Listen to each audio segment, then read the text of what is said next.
Now I want to show you how I would grade a PICO question. So here you have the question that we've asked, and basically the student is generating what they believe the author's PICO would have been based on their reading of the Jonah article.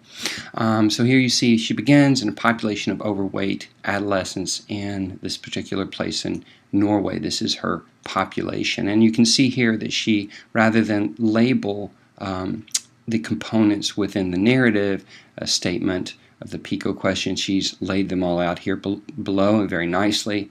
One of the things I look for here is I would actually penalize a student slightly if they had, say, just said adolescents or even overweight adolescents. The population, the authors made no attempt to generalize to everybody. It happens this way. And so really this is a very nice statement of the population because it's much more specific. Then she goes on to the intervention, does aerobic interval training. Now, one of the things that students will often do is they will mix up what is the intervention and what is the comparison condition. If you read the Jonah article, you see that what they're really interested in is the performance of particular aerobic intervention or interval training relative to what would be the comparison or normal case, which would be the multidisciplinary approach.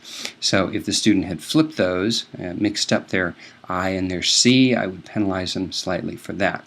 One thing that she does particularly well is she doesn't, when she moves then to her outcome, which is fine. She does a PIOC rather than PICO, but she does quite a nice job of it.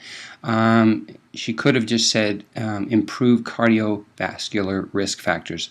As we know, cardiovascular risk factors are myriad, but this student went on and then listed what these things, what particular outcomes under this umbrella of cardiovascular risk factors were being measured, and this is quite good.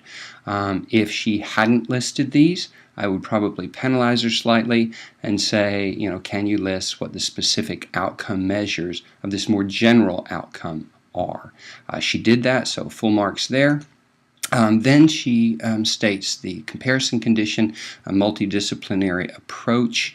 This is to weight loss. What she has done here is then, again, just like she's done before, she gives more detail. What is the nature of this multidisciplinary approach? Now here, had she just said multidisciplinary approach, I probably would not have docked for not listing the specific components. But it's very nice that she did. So on the whole, you can see the student did quite a nice job, full marks for structuring her PICO question, even though the order in the narrative is a bit different, but good.